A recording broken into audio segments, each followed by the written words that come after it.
On the outside, Harper Lane's wedding day was flawless. The kind of flawless that made people on Instagram pause, double tap, and whisper, "Goals!" A late spring Saturday in Charleston, a restored coastal estate with white columns and Spanish moss hanging like lace from ancient oak trees, a string quartet under a tinted lawn, candlelight even though the sun hadn't set yet, because the planners said the warm glow photographed better. Harper stood in a small bridal suite upstairs, staring at herself in the mirror, almost afraid to breathe. Her dress was ivory satin with a clean neckline and a long train that looked like it belonged in a magazine. Her hair was pulled into a low chignon. Soft tendrils framed her face like she was naturally calm. She wasn't. She was trembling in a way she couldn't hide, not even from her own reflection. "You look like you're about to pass out," her maid of honor, Tessa, said, pinning Harper's veil with the seriousness of someone defusing a bomb. Harper laughed weakly. "I'm fine." Tessa leaned closer. "You've been saying that for 6 months." Harper's hands tightened around her bouquet. White peonies, garden roses, eucalyptus. They smelled expensive, safe, familiar. The door creaked open, and in walked Vanessa. Vanessa Reed, her fiancé's cousin. Vanessa wasn't in the bridal party, but she moved through rooms like she was.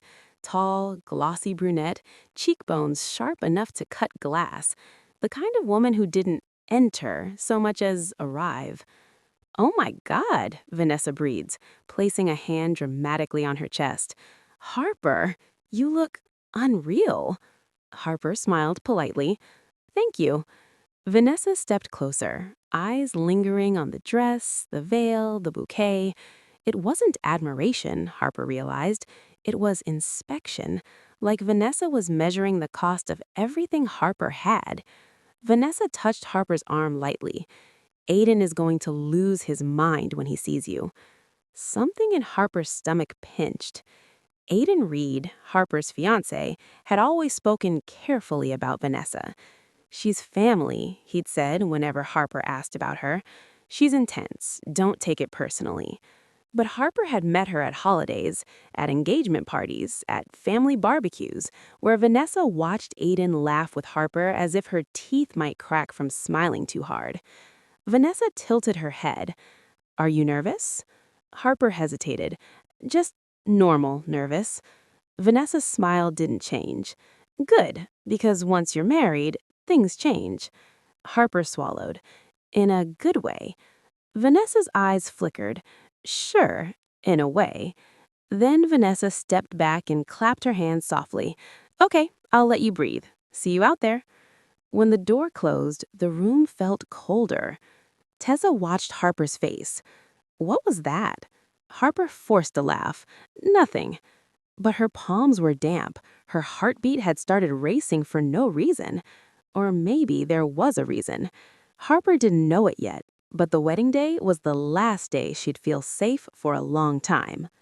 Harper first noticed Vanessa the day she met Aiden's family. It was Thanksgiving at Aiden's parents' place in Charlotte. A big house with white trim and a yard that looked professionally casual. Aiden's mother, Deborah, hugged Harper tightly and called her sweetheart immediately. Everyone was warm. Everyone was welcoming. And then there was Vanessa. Vanessa arrived late in a fitted coat, hair glossy, lipstick perfect.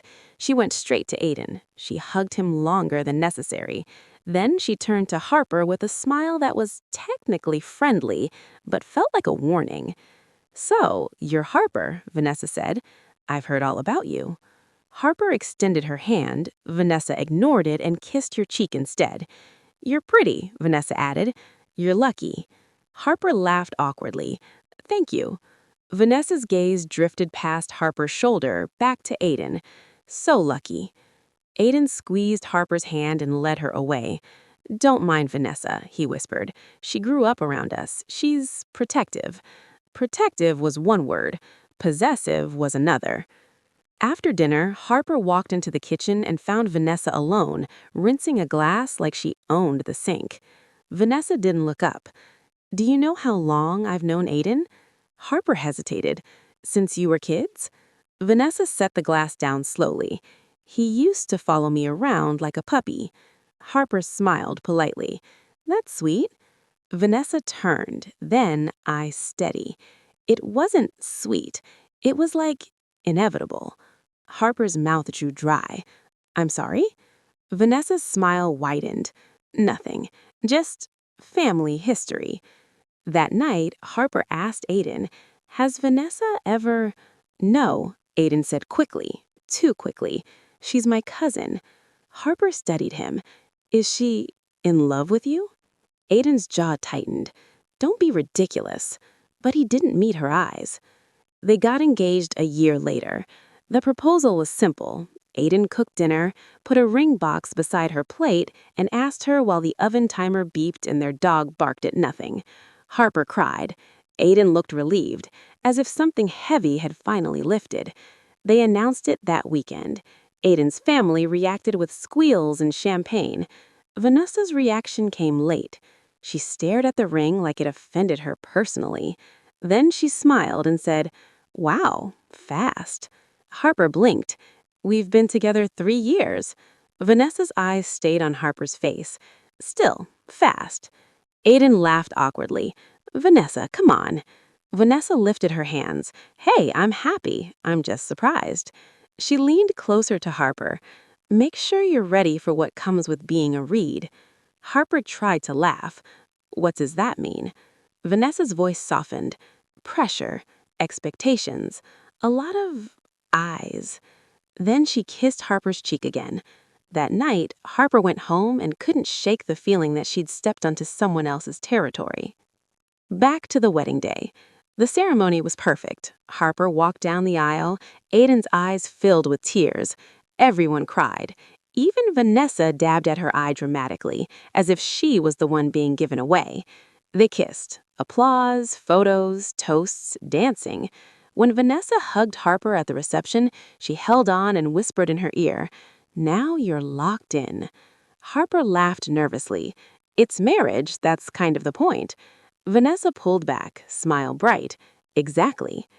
That night, Harper and Aiden checked into a luxury suite overlooking the water. Harper kicked off her heels and collapsed onto the bed, laughing through exhaustion. We did it, she whispered. Aiden sat beside her, loosening his tie. We really did. Harper leaned into him. It feels like relief.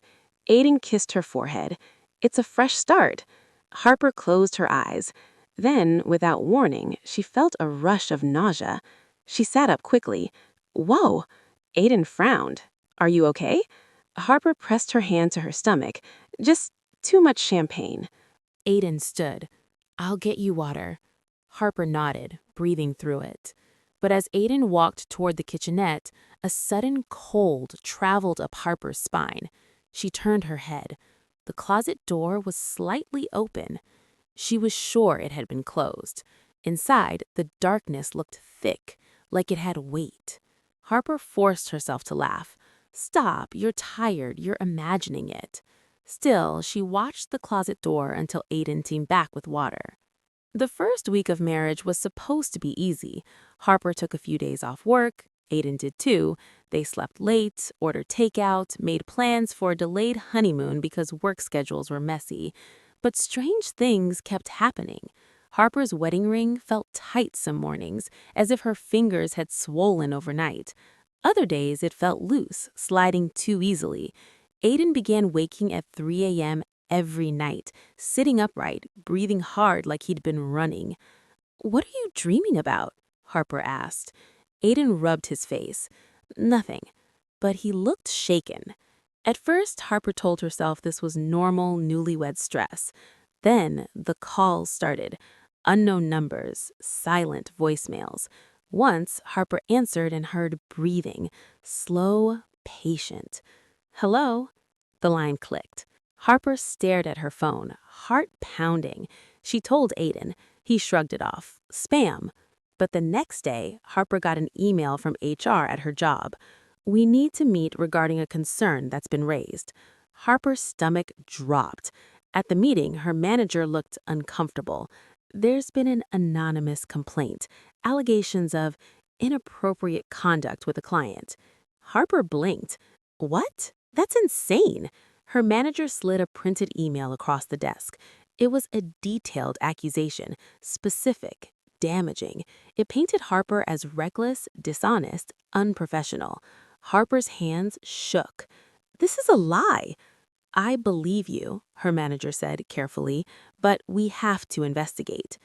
Harper walked out of the building feeling like the ground had shifted under her feet. That night, she cried. Aiden held her, jaw tight. Who would do this? She whispered. Aiden didn't answer. He was staring at the wall as if he already knew. Vanessa called the next morning. Hey, she sang. How's married life? Harper forced calm. Fine. Vanessa laughed. You sound stressed. Harper swallowed. Work stuff. Vanessa hummed like she was sympathetic. That happens. Harper hesitated. Did you hear anything about me at work? Vanessa paused. No, why would I? Harper's mind raced. Just rumors. Vanessa sighed. People love rumors, Harper, especially about women who look like you. Harper's grip tightened on her phone. What does that mean? Vanessa's voice softened. Nothing, I'm just saying, be careful. Aiden's family has a lot of connections. Things can get tangled. Harper felt her skin prickle. Are you threatening me? Vanessa laughed, bright and sweet. Oh my God, no, I'm checking on you. Then she added, very quietly, but I would hate for things to get worse. The line went dead. Harper stared at her phone, breath stuck in her throat. It wasn't just work. It was everything. Harper's friendships cooled suddenly. Tessa started replying slower. Coworkers avoided her gaze. Someone had whispered something before Harper walked into the break room. Their voices stopped the moment she entered. Online, Harper noticed new accounts watching her stories. Aiden got pulled into a random audit at work. His boss started questioning his numbers. Someone leaked a rumor that he'd been passed over for promotion due to trust concerns. Harper and Aiden began fighting, small fights that made no sense. One night, Harper asked, "Do you regret marrying me?" Aiden snapped, "Why would you ask that?" Harper's eyes filled. Because everything is falling apart. Aiden ran a hand through his hair, breathing hard. Stop making it about you. Harper stared at him. About me? This is my life too. Aiden's face twisted with pain. I know, but he sounded like he didn't. After the fight, Harper sat alone in the bedroom, shaking. And then she saw it. On the nightstand, beneath a stack of unopened wedding cards, was a small object wrapped in brown paper. Harper didn't remember putting it there. She unfolded the paper slowly. Inside was a single photograph, Aiden and Vanessa. They were teenagers, smiling, sitting close together. But what chilled Harper wasn't the photo. It was the message written on the back in black ink. His was always mine. Harper's hands went numb. Aiden walked in and froze when he saw the photo in Harper's hands. Where did you get that? He demanded. It was here, in our bedroom, Harper whispered. Aiden's face went pale. Only one person had ever written like that. Aiden sat down heavily on the edge of the bed. Harper's voice shook. Tell me the truth. Aiden stared at the floor. Then he said, barely audible, Vanessa and I. Harper's stomach turned. What? Aiden swallowed. When we were younger, she kissed me. I didn't stop it. Harper's eyes burned. So you lied. Aiden flinched. I didn't think it mattered. It was years ago. She's family. Harper laughed, broken. She's not acting like family. Aiden's hands curled into fists. She's always been attached. Harper held up the photo. Attached? She's declaring ownership. Aiden's face twisted with shame. I know. Harper whispered, and now my job is being destroyed. Our lives are being torn apart, and you want me to believe it's a coincidence? Aiden didn't answer. That was an answer. Well, she said brightly, This is dramatic. Harper didn't speak. Aiden did. Stop, he said. This ends now. Vanessa tilted her head. Ends? Why would it end? You're finally paying attention. Aiden's voice cracked. You're hurting us. Vanessa laughed softly. No, I'm correcting things. Harper stepped forward, voice trembling with rage. You tried to erase me. Vanessa's eyes flashed. You erased yourself. You came into a family that was already written. Aiden snapped. I never wanted you. Vanessa's smile faltered for the first time. The air in the hallway thickened. Vanessa's voice became low. Don't say that. Aiden shook his head. It's true. Whatever you convinced yourself, whatever fantasy you fed, stop. You are not my partner. You're not my future. You're my cousin. Vanessa's face twisted, pain and fury in one. You were mine, she whispered. Harper felt sick. Aiden took Harper's hand. We're leaving. Vanessa's voice rose, sharp. You think you can just walk away after everything I sacrificed? Harper stared. Sacrificed what? Vanessa's eyes were wild. You don't understand what I did. Aiden stopped, slowly turned back. What did you do? He asked, voice deadly calm. Vanessa smiled again, brittle, broken. Enough. Aiden stepped forward. Tell me. Vanessa's smile widened. No, because then you'll have to admit you believe me. Harper felt ice spread in her chest. Vanessa leaned closer, voice soft as poison. But you'll feel it. You already are. Then she slammed the door. Harper and Aiden stood on the porch in silence, the night air cold. Harper whispered, She's not going to stop. Aiden's face hardened. No, but I am. Aiden did what he should have done at the beginning. He told the family the truth.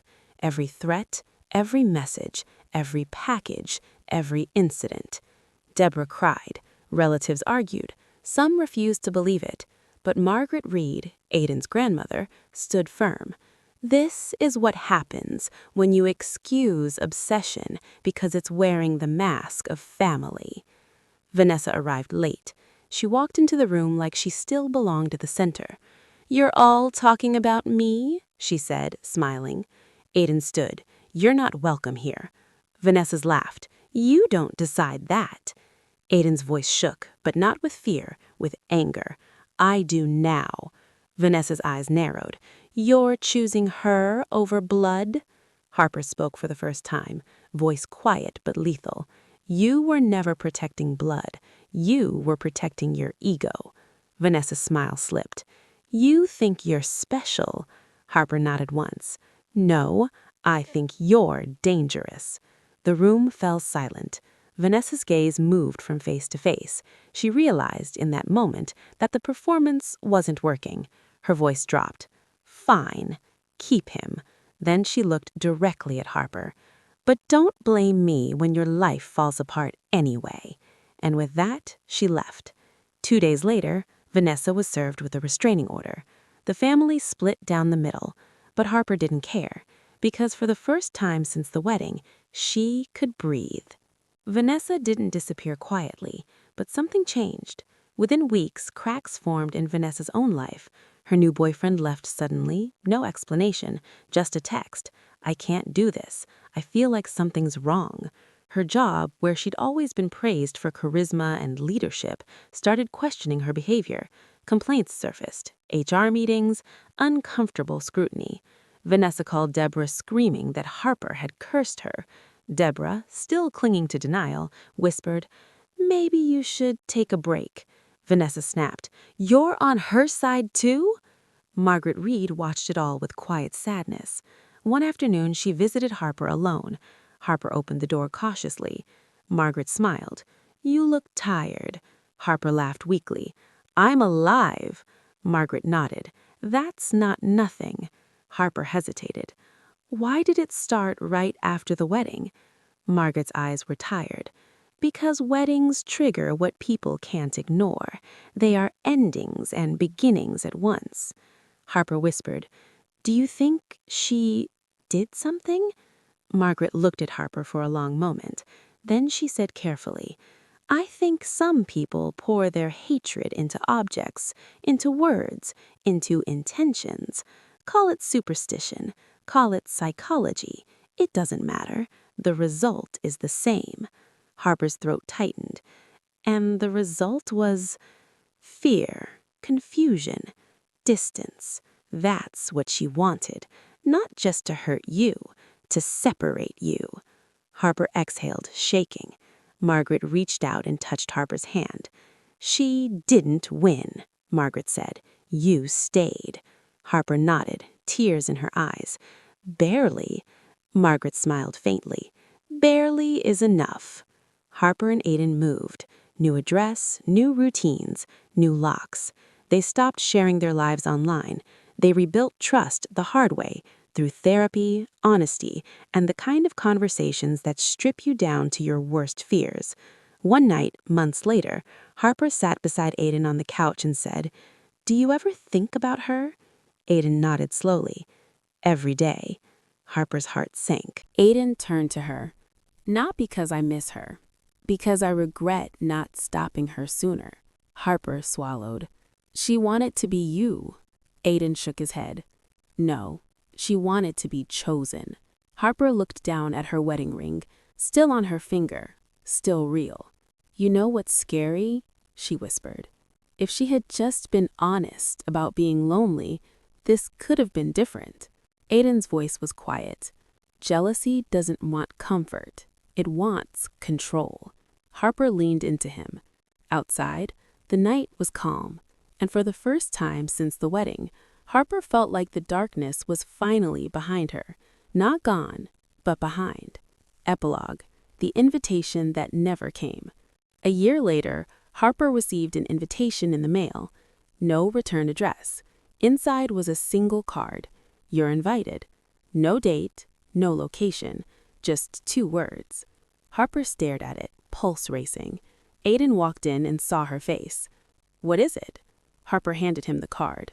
Aiden stared. Then he tore it in half, slowly, deliberately, like cutting a thread. "Not again," he said. Harper exhaled. They threw the pieces away.